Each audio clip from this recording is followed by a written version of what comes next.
Magandang araw po. Narito na po ang magiging lagay ng panahon ngayong araw ng Sabado, September 21, 2024. At latest update sa bagyong Igme.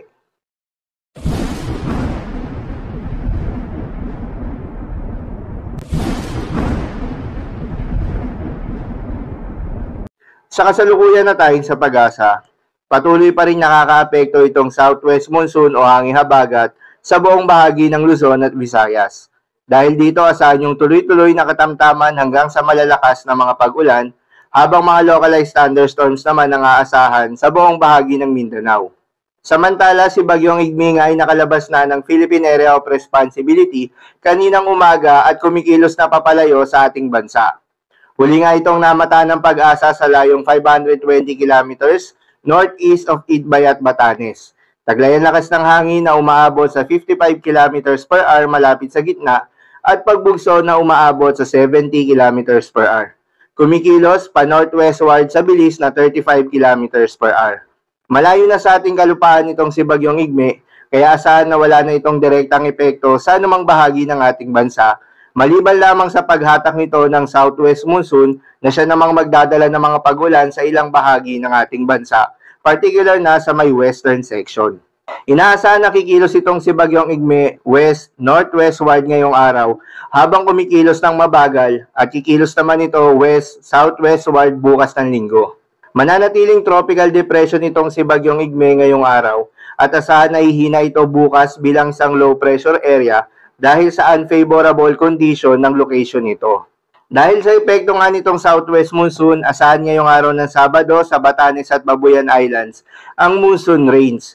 Posible ang mga pagbaha o pagguho ng lupa dahil sa heavy to intense rains. Habang sa Ilocos Region, Zambales at Bataan, asahan naman yung occasional rains na dulot rin ng southwest monsoon. Posible rin ang mga pagbaha o pagguho ng lupa dahil sa moderate o heavy rains.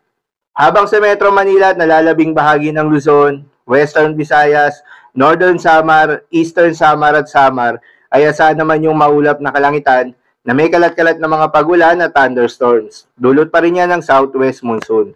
Posible rin ang mga pagbaha o pagguho ng lupa dahil sa moderate at at times heavy rains.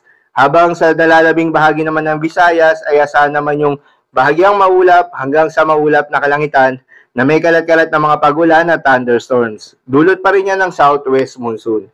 Posible rin ang mga pagbaha o pagguho ng lupa during severe thunderstorms. Habang sa buong bahagi naman ng Mindanao ay asahan rin yung bahagyang maulap hanggang sa maulap na kalangitan na may kalat-kalat na mga pag-ulan o thunderstorms. Dulot naman yan ng mga localized thunderstorms. Posible rin ang mga pagbaha o pagguho ng lupa during severe thunderstorms. Sa mga nabanggit po na lugar, pinag-iingat po yung mga kababayan natin sa mga posibleng banta ng pagbaha at pagguho ng lupa.